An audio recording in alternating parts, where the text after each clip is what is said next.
টাকা দিয়ে আমরা শিশুদেরকে কি কিনে খাওয়াচ্ছি, দেখুন ভিডিওটি। এখানে কয় ধরনের কালার আছে দেখেন, আমরা যে দেখলাম আপনার কাছে পেলাম 9 ধরনের কেমিক্যাল আছে আর 9 ধরনের। এগুলো মানে কয় ধরনের আইটেম আছে? এটা এক ধরনের পেলাম, ওটা লাই স্লোলি। জি জি। আর ওখানে কি? আচ্ছা, এখান থেকে এটা তো পুরোটাই তো আর্টিফিশিয়াল।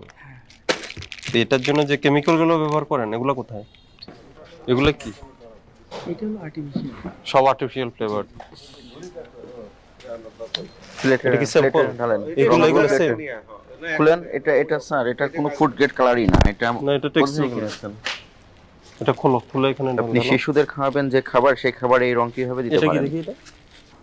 স্যার হাতের অবস্থা দেখেন, এটা কখনোই ফুড গ্রেড কালার না। এই বাংলা কালার রং। দিয়ে আপনি যে বাচ্চারা শিল্প রং। খায় এগুলো আপনি আইসক্রিম লাগানো যায়। আপনার নাম কি?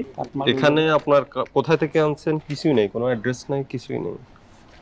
আবার লিখছে সিঙ্গাপুর। এই কোথায় সিঙ্গাপুর লিখছে? সিঙ্গাপুর লিখে দিচ্ছে। এই যে অরিজিন সিঙ্গাপুর লিখে দিয়েছেন।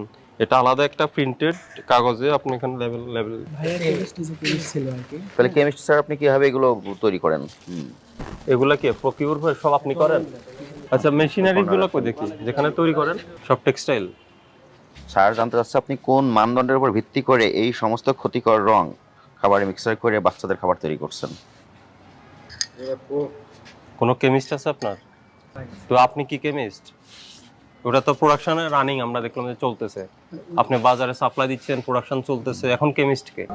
এরপর আপনার ল্যাব ছাড়া তো এই প্রোডাক্ট আপনি তৈরি করতে পারবেন না। বিএসটি এসে ওটাই বলে গেছে। হ্যাঁ, তো ল্যাব না, বিএসটি বলে গেছে আপনার ল্যাব নাই, কিন্তু আপনি তো কন্টিনিউ করছেন সেটা। আপনি কি রান করবেন না ফ্যাক্টরি? তাহলে রান করলে আপনি এটা বিএসটি অ্যাপ্রুভাল ছাড়া করতে পারবেন না।